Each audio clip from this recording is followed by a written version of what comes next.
20 फरवरी, वो तारीख जिसका इंतजार पंजाब की जनता बेसब्री से कर रही थी। आज ही तो वो दिन है जब पंजाब की आवाम अपने मताधिकार का इस्तेमाल कर बड़ा फैसला करेगी, जिसका ऐलान 10 मार्च को होगा। जी हां, पंजाब की 117 विधानसभा सीटों पर आज वोट डाले जा रहे हैं। पंजाब के लोगों में वोटिंग को लेकर अच्छा खासा उत्साह दिख रहा है। पंजाब में इस बार कौन सत्ता में काबिज होगा, इसके लिए तो फिलहाल इंतजार करना होगा। लेकिन वोटिंग से चंद घंटों पहले प्रधानमंत्री ने जो मास्टर स्ट्रोक खेला, उसका असर इस वोटिंग पर पड़ना तय माना जा रहा है। दरअसल पीएम मोदी ने वोटिंग से कुछ घंटे पहले ही दिल्ली में अपने आवास पर सिख नेताओं के साथ मुलाकात की थी। इसकी कुछ तस्वीरें और वीडियो पीएम मोदी ने अपने ट्विटर पर शेयर भी की थी। इस मुलाकात के दौरान हुई बातचीत में कई मुद्दों पर चर्चा हुई। इस दौरान पीएम ने कई पुराने किस्से तो साझा किए ही, साथ ही साथ सिखों के साथ अपना खून का रिश्ता तक बता दिया। अफगानिस्तान से गुरु ग्रंथ साहिब को वापस लाने की बात करते हुए पीएम मोदी ने कहा, गुरु ग्रंथ साहिब को अफगानिस्तान से गर्व के साथ वापस लाया जाना चाहिए था। हमने व्यवस्था की और एक विशेष विमान प्रदान किया। मैंने अपने मंत्रियों से इसे सम्मान के साथ वापस लाने के लिए कहा। यह हमारे जीवन में अमूल्य है। गुजरात का होने के नाते मैं कहना चाहता हूं कि मेरे आपके साथ खून के संबंध है, क्योंकि गुरु गोविंद सिंह के 5 प्यारों में से एक गुजरात से थे। इस मुलाकात में भोजन के दौरान प्रधानमंत्री ने सिख नेताओं को थाली थमाते हुए कहा, आज मैं सेवा करना चाहता हूं। पीएम मोदी ने सिख नेताओं के सामने यह भी कहा कि मैंने सिख गुरुओं से बहुत कुछ सीखा है और मैंने उनकी शिक्षाओं का पालन करने की कोशिश की है। इस दौरान पीएम ने एक बहुत पुराना किस्सा शेयर करते हुए यह भी कहा कि यह देश शायद ही 1947 में पैदा हुआ था। हमारे गुरुओं ने बहुत कुछ झेला। आपातकाल के दौरान हमें इतना उत्पीड़न सहना पड़ा। मैं उस समय अंडरग्राउंड था। मैं छिपने के लिए सिख वेश में रहता था। मैं पगड़ी पहनता था। पीएम मोदी ने इस दौरान क्या कुछ कहा, आप खुद ही सुनिए। बहरहाल, आप इस पूरी खबर पर क्या राय रखते हैं, कमेंट बॉक्स में अपनी राय हमें जरूर दें।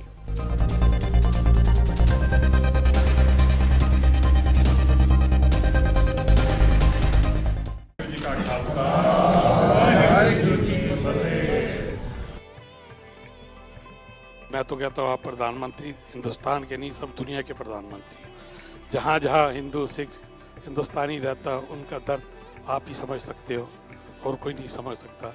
और जहाँ भी समस्या होती है, मैं देखता हूँ आप सबसे पहले आगे आते हो। मेरे आंखों में आंसू आ गए जब आपने बोला कि आपने श्री हरदीप पुरी जी को, मनजिंदर सिंह सिरसा जी को आपने बोला कि हमारी तरफ से आप लोग जाके श्री गुरु ग्रंथ साहिब जी महाराज की सवारी साहब बड़े अदब और सत्कार से साथ लाओ। हमारे लिए वो जिंदगी, हमारे लिए वो जान है जो आपने ये बड़ा बड़ा काम किया है। गुरु ग्रंथ साहब का स्वरूप हमारे लिए भी उतना ही श्रद्धेय है जी, और इसलिए हमारे मंत्री जी स्वयं बहुत जल्दी सुबह पहुंचे, अपने सम्मान पूर्वक सर पे उठा करके उसे ले आए और उसको सही स्थान पर प्रस्थापित करना, क्योंकि एक महान परंपरा है, महान विरासत है। बोले सोनिहाल। मैं आपको कहना चाहता हूं प्रधानमंत्री जी, कोई नहीं सुन रहा था। मैं जनतक तौर पर बह रहा हूं, कोई नहीं सुन रहा था। सब दरवाजे खटका के देख लिए और आपने फिर सुना। हम आपके लिए हृदय से आपका धन्यवाद करने के लिए, ये सारे वो लोग आए हैं जिन्होंने सीए के दौरान लंबी लड़ाई आप लड़ते रहे और आपके सीए के बाद इन लोगों को यहाँ पे रहने का अवसर मिला।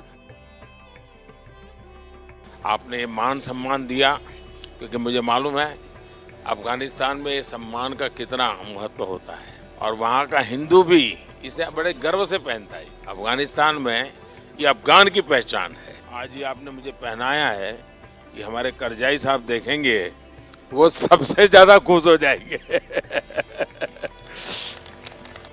जो आप सब यहाँ आए हैं, ये घर आपका है। आप हमारे यहाँ मेहमान नहीं है जी, आप, ये घर आपका है। ये हिंदुस्तान आपका ही घर है और हर हिंदुस्तानी आपके प्रति उतना ही प्यार और सम्मान रखता है। आपका धन्यवाद करने के लिए सर हम आए यहाँ, जो आप और आपकी सरकार ने कठिन से कठिन समय में आपने हमारे साथ दिया। और मुझे याद है जिस दिन मैं काबुल में पार्लियामेंट में मेरा भाषण था और जब मैंने खान अब्दुल गफ्फार खान की चर्चा की और जब मैंने ये कहा कि मेरा सौभाग्य रहा कि मुझे खान अब्दुल गफ्फार खान जी के दर्शन करने का सौभाग्य मिला था।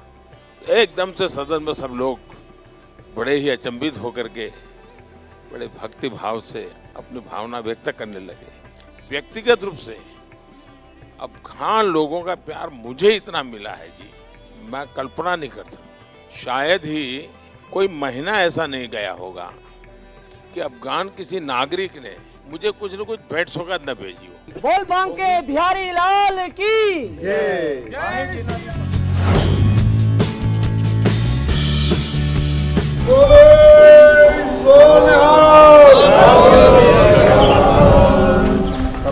देश के प्रधानमंत्री मानयोग नरेंद्र मोदी जी के गृह विखे सारियां संस्थावां दे साडे धार्मिक संस्थावां और देश दीयां प्रमाणित हस्तियां अज इत्थे इकट्ठियां होईयां ने।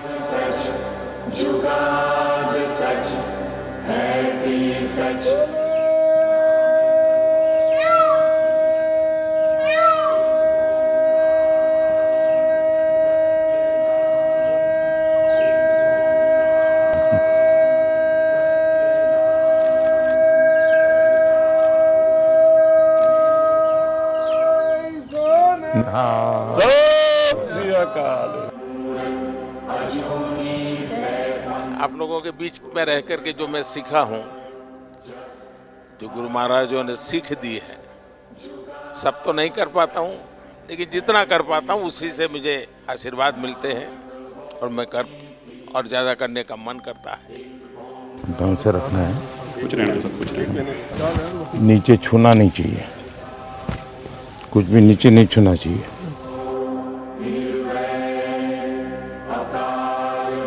श्री गुरु गोबिंद सिंह महाराज जी का आभार व्यक्त करदा, जिन्हां ने भारत नूं माननीय मोदी जी जैसे प्राइम मिनिस्टर दिते हैं।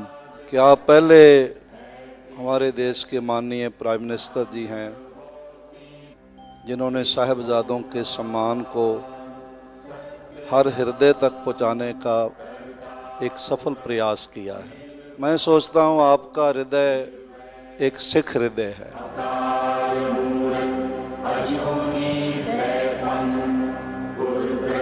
में अमृतसर में आपको मिले थे जी, और उसके बाद आज मिले। कितना साल हो गया जी। हमारे यहाँ गुजरात में तो कहा जाता है कि जब संतों की, महापुरुषों की चरण रज आपके घर में पड़ती है तो आपका जीवन धन्य हो जाता है। तो आज आपकी चरण रज मेरे घर में हुई है, ये मेरा सौभाग्य है। और मोदी जी, बड़ी कृपा है आपकी, जो आप कर रहे हो परमात्मा, हम तो दुआ करने आए हैं कि आपको और ताकत मिले और सिखों को, जो हम सारी उम्र ये था कि हमारा भी कुछ देखेगा, आप कर रहे हो, इससे ज़्यादा करो, परमात्मा आपका भला करे। ये देश कोई 47 में पैदा नहीं हुआ है जी। हमारे गुरु महाराजों ने कितनी तपस्या की है इमरजेंसी में। बहुत बड़ा हमारा जुल्म हम सब पे हुआ और मैं तो बराबर पता है उस समय पंजाब में जो सत्याग्रह हुआ था इमरजेंसी के खिलाफ, वो तो बड़ा अद्भुत था जी। अब मैं उस समय अंडरग्राउंड रहता था, तो अंडरग्राउंड रहना है तो कुछ कपड़े वपड़े बदलने पड़ते थे, तो मैं सिख के कपड़ों में ही रहता जी मैं पगड़ी पहनता था। अरे सेवा मुझे करनी है आज। सेवा आज मुझे करनी है।